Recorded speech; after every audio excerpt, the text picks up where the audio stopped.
kitty girl. What are we doing? What are we doing? Yeah. Okay, so I decided to finally sit down and record Daisy's birth story.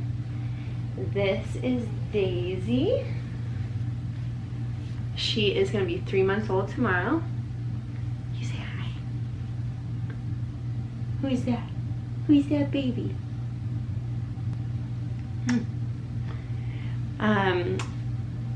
A lot has gone on in the last few months, which is why I have not recorded her birth story yet. For one, it's a lot of emotions to process when you have had 2 babies in a year. So Jameson was born March 4th, 2018, and Daisy was born March 8th, 2019. And International Women's Day, which I think is super fitting for us. It's a lot to process though, and every time I thought about making a birth story, I had way too much to say, so I decided I'm just going to tell her story in this video. I'm also going to show some clips of our parents meeting her. And I'm going to make a completely separate video talking about what pregnancy was like that soon after losing Jameson, and what life has been like now having a baby so soon after Jameson. So because I just could go on and on about that, and I do go on and on about that on my Instagram every day. It's a lot easier for me to sit awake at night and write something when I'm in my thoughts than it is to sit down and talk in front of a camera. Yeah, so Daisy was born on March 8th, 2019. She was 6 pounds, 14 ounces. Super tiny compared to her brother. She was 19 inches long. Just to recap, Jameson was born 2 weeks early, and he was 8 pounds, 7 ounces, 22.5 inches long. So she was born with blonde hair, he was born with black hair. Very different. I was very surprised. She was born at 39 weeks, so she was born a week early, and it was induced. I was planning my whole pregnancy pretty much that I was thinking I wanted to be induced, just because I wanted as much control over everything as I could.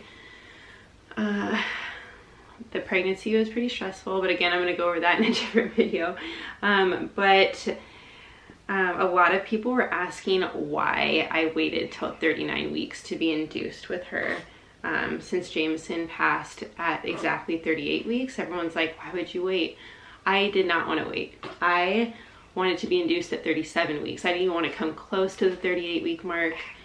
But my doctor, he tried to get approval for a 37 or 38-week induction date, and it had to be approved by a high-risk doctor. And because Jameson's death was just a freak accident and there was nothing wrong with me or him, nothing wrong with me or her, I had to wait for a voluntary induction or something like that. Basically, it's just where I just want to be induced. So I was really ready to have her. My anxiety was high the whole pregnancy, but what it was like from week 38 to 39 was insane. I definitely took off work for that. Do you want to sit in your rocker? Yeah. Do you want to take this off? You don't. She doesn't like headbands too much. I don't put them on her. Anyways, so my doctor decided that he would induce me at 39 weeks on the dot, which was a Friday, March 8th. Now, I don't think I talked much about this in any of my other videos, but having people know that I'm going into labor or that I'm in labor or basically anything like that, like, gives me really bad anxiety. So I have always been really like secretive about the details of when I'm gonna have my babies, if I'm at the hospital having them, whatever. I just don't want people basically like sitting waiting to come to the hospital or texting us wanting updates. A lot, I think our friends and family, like, not just our friends and family, like everyone that knew me was like so anxious for me to have her and wanted to know exactly when it was going to happen. And so basically I started lying, which I don't typically lie, but especially when I want things to be like a surprise, I started making things up. So I told our family, I didn't really tell my friends anything, I didn't post about it at all. I think most of the people that were close with me thought I was just not going to be induced and that I was going to go into labor naturally. But I told our family that my doctor was not working through the weekend, so he didn't want to induce me on Friday, and that he would induce me on Monday, and which was not true. Oh, and something that I will note is I basically through my whole pregnancy, this is like one of the most important things about my birth, through my whole pregnancy, I mean, I was panicking, thinking that I was going to have to go through a birth like Jameson's again, not being able to have an epidural. Hi.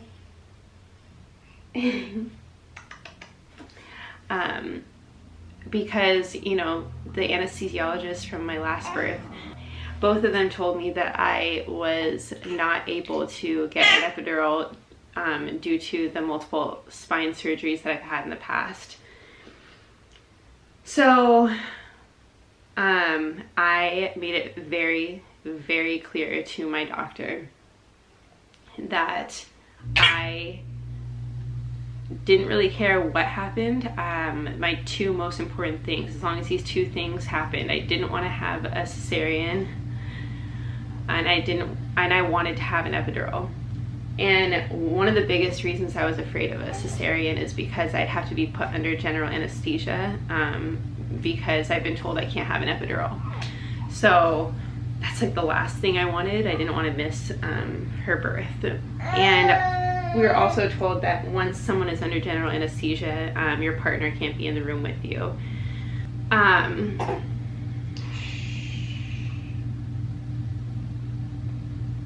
I had multiple meetings. She's an aggressive eater. So I had multiple meetings with... Shh, you're okay. You're okay.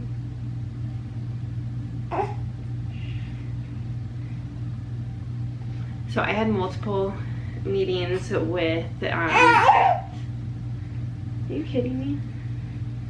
She doesn't want me to talk about the anesthesiologist, apparently.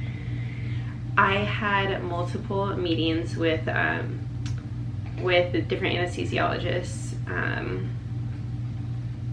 that were not reassuring. But finally, my doctor was able to bring in the head of anesthesiology at the hospital that I was having her at, and he was pretty sure that he would be able to give me an epidural. There was also one other guy at the hospital that I was having her at that had a lot of experience with giving epidurals to women who had had spinal surgeries. So when I planned my induction date, it wasn't the head of anesthesiology that was going to be on staff. It was the guy who had experience giving epidurals to women that had had spinal surgery or spinal trauma. So I was determined to make it to that date. I needed that anesthesiologist. It was like my only hope that I was gonna have the kind of birth that I wanted to have. So we got a call at midnight on Thursday/Friday morning, saying that there was a bed open for me, and Tanner and I went down to the hospital. They immediately got us right into a room, and I was wearing the robe and the nightgown that I wore when I had Jameson. And the girl immediately was like, okay, so go ahead and get in a hospital gown. And I was like, oh no, that's okay. I'm not gonna wear a hospital gown, at least not right now. I want to labor in my robe, my nightgown, and that was important to me as well. She was like, oh no, you can't wear that, you have to wear a hospital gown. And I'm like, nothing's even happening yet. And especially if I'm not having an epidural or anything, like I want to be comfortable and I want to be wearing my own clothes that I can labor in. So no, I'm gonna wear my own nightgown. And she's like, sorry sweetie, that's against the rules. I immediately like had a breakdown. I was super upset. I'm like, I've only been here for 5 minutes and it's already not going my way at all. And I changed into the hospital gown.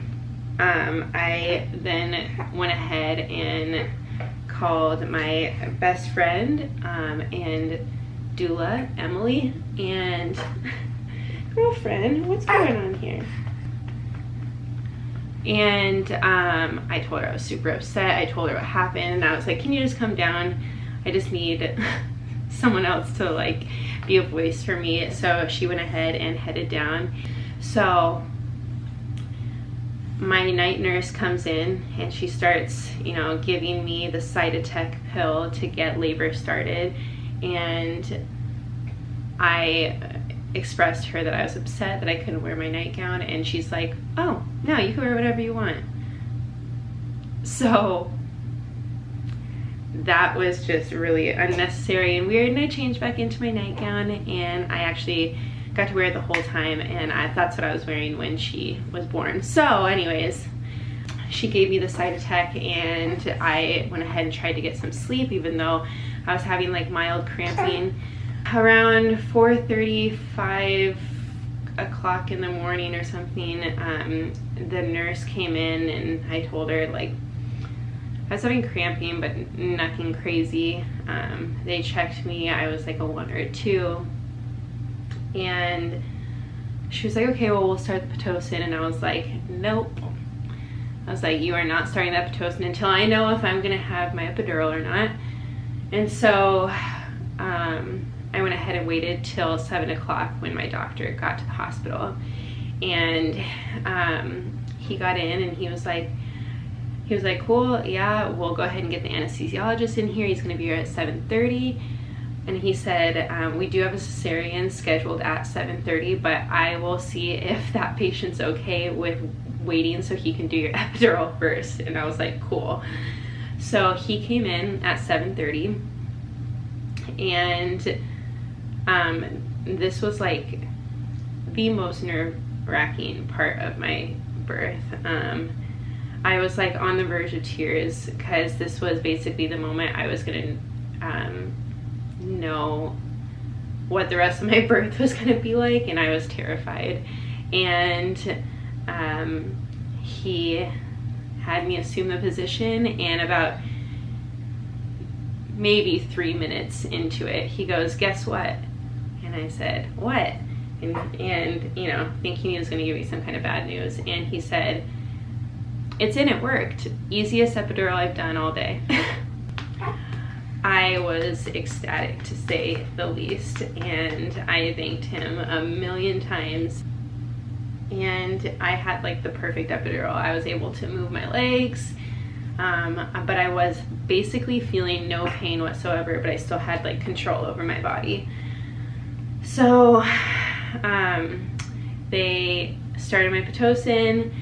They came in a few hours later, around 9:30, like a couple hours later, like 9:30, they checked me and I was at a 7. And I just could not believe it because I was in no pain. My birth with Jameson again was 30 hours long, and it was the most excruciating experience of my entire life. And here I am. I've only been at the hospital a few hours, and they said, oh, well, at this rate, you're probably gonna have her in the next half hour or hour.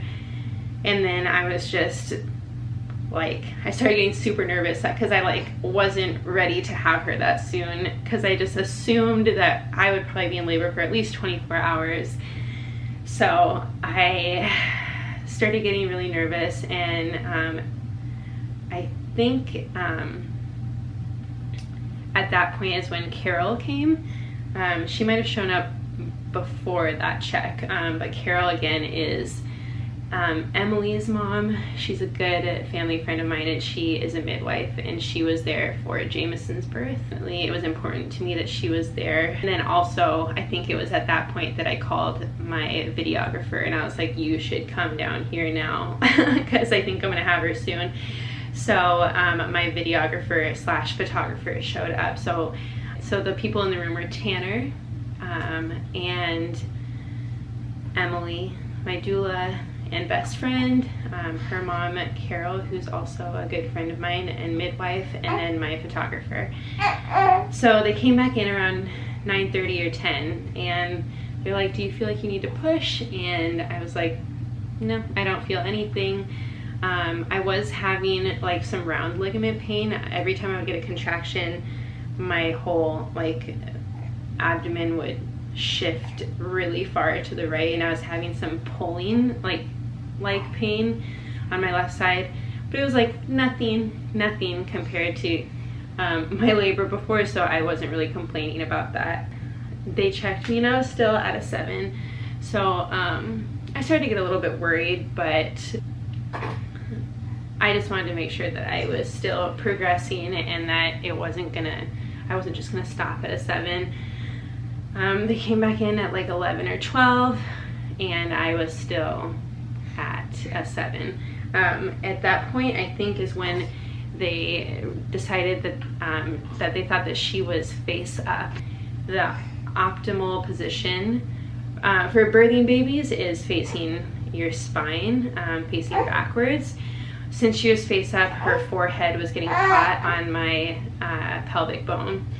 So I kept switching positions every like 10-15 minutes. Emily was rubbing my feet, giving me lavender oil, trying to relax. And by probably 1 o'clock when they came in, I was complete, 10 centimeters. And so I started to push. Now, they thought she was gonna come out like really fast, but that was not the case. Again, with Jameson, I pushed for 3 or 4 hours before he came. I pushed for probably like 15 minutes, and the nurse was like, yeah, she's face up. And I got super nervous about that. I wanted the doctor to come in and check. So she called my doctor in, and he, of course, was like, no, she's not face up. She's good. She's perfect position, which I don't know if I still don't know if he was just fibbing to me so that I would relax and stop freaking out, or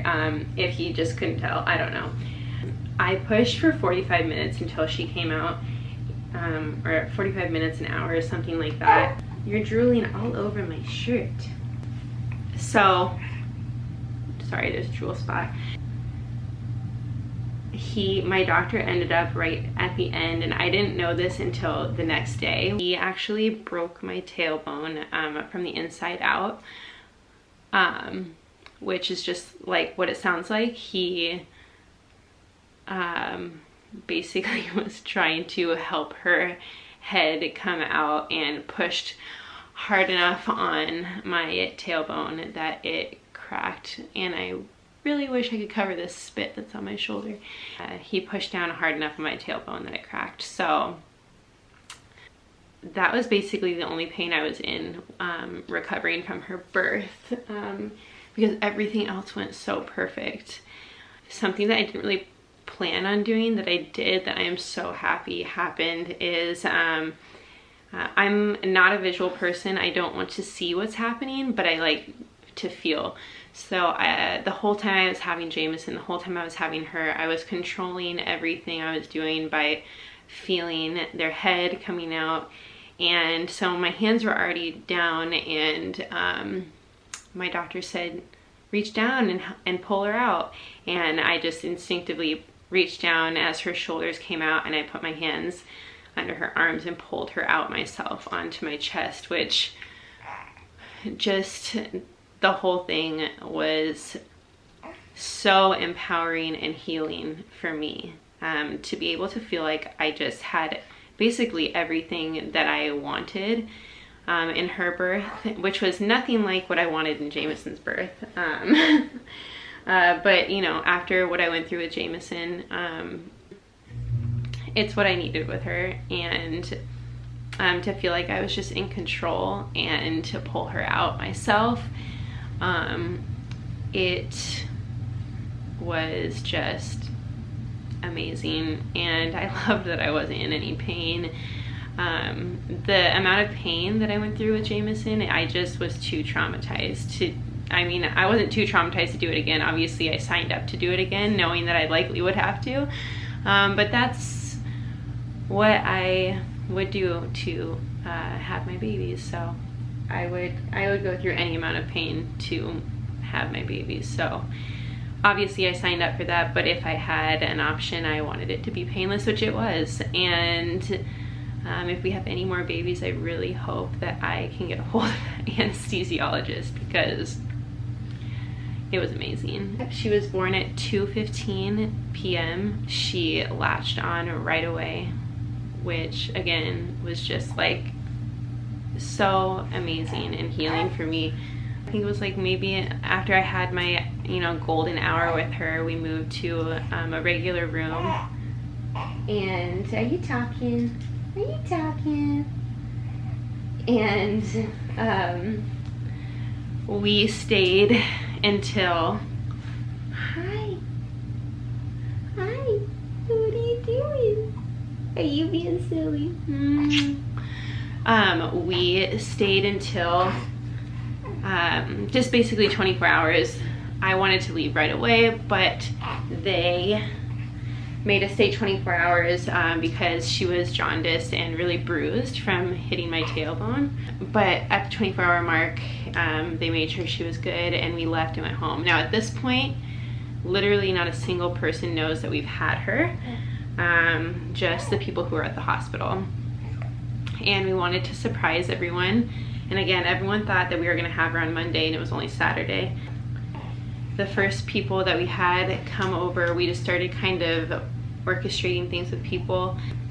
Let's see, actually, I'm trying to remember how it went. We got home on Saturday. We had everyone come over, and no. Yeah, no, we had everyone, no. Okay, I'm trying to remember how it went.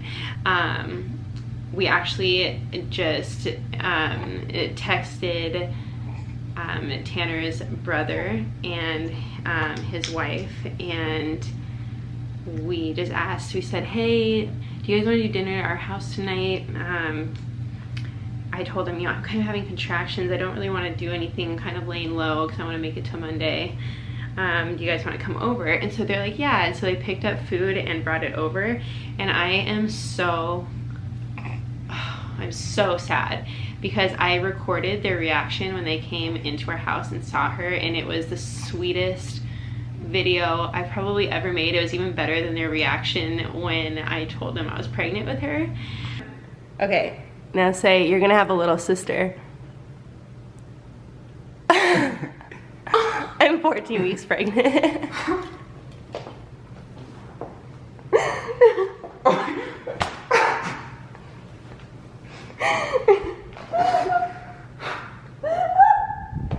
Something malfunctioned with the memory card in my camera, and it didn't record. I was so sad. Yeah, so they spent the afternoon with us and I made them promise not to say anything to anyone. And then I texted my mom and I asked if her and my dad wanted to go to breakfast. And again, I said the same thing. I'm not really feeling up to going to a restaurant. You guys just want to bring food over? So they brought food over and I did get video of our parents seeing her for the first time and being surprised. So I will definitely put them here. I knew it. I knew it. I knew it. There's gonna be a baby there when we get there. I knew it. You had her yesterday? No. When? Friday. Huh? Friday. Friday? Mm-hmm.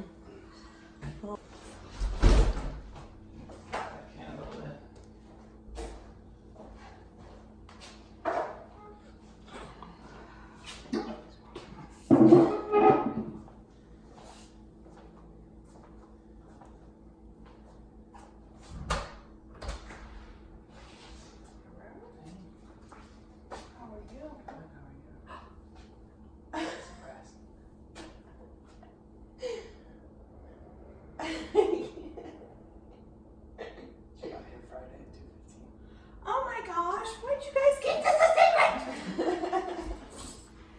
Oh my lord. We didn't tell anyone. We surprised Cody and Jacqueline last night. And so yeah, after my parents left, we just immediately had Tanner's mom come over, and her husband obviously didn't realize what was going on, so he actually didn't come. So it was just Tanner's mom that showed up to our house. So yeah, that's my birth story with Daisy. Completely different than my birth with Jameson, like polar opposite. And now that I've had such a good experience in my birth with her, I really feel like I can talk about birth now, and I feel like when I think about my birth, even with Jameson, I don't like break into a cold sweat, and I'm not like feeling so anxious because it was such a traumatizing experience. Obviously, my experience with Jameson is still traumatizing. Now that I have such an opposite experience that I had so close together with that, I am able to process everything more, and I'm just so thankful that it went that way. I just feel like I'm like almost scared to have another one because I feel like it just can't go as well as it did. And then just to wrap it up, I will be posting a video soon talking about what pregnancy right after loss was like, what life after loss is like, having a newborn. And then any day now, I don't know when, I will also be getting back our wedding video. Surprise! Tanner and I went to Hawaii a couple weeks ago, and we eloped with Daisy, and of course we brought Jameson's ashes. We brought his ashes as well. So we did have a professional videographer capture our little elopement in the forest in Maui, so that will be coming soon too. Again, there's already pictures up from our elopement on my Instagram, so I will put it up again if you want to go check it out there. And I do post a lot about grief and life after loss and everything on my Instagram. I'm able to post more there because I can just write down what I'm thinking at the moment, and it takes a lot for me. I don't know why. It takes a lot for me, like mentally and emotionally, to sit down and verbally process and talk about things. But it is good for me, and I am planning on doing it a lot more now that our life is kind of simmering down. So if you're still watching this and you watched it all the way through, thanks for listening. Bye. Oh, and Daisy go to say bye too.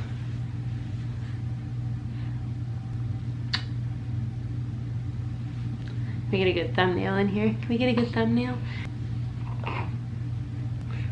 Oh, oh. Bear with me here. Okay. Okay.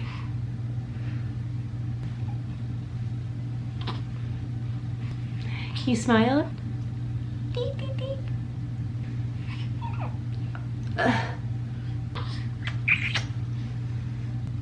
Daisy, look at the camera.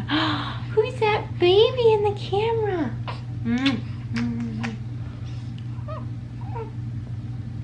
I think that was a good one. Bye, guys.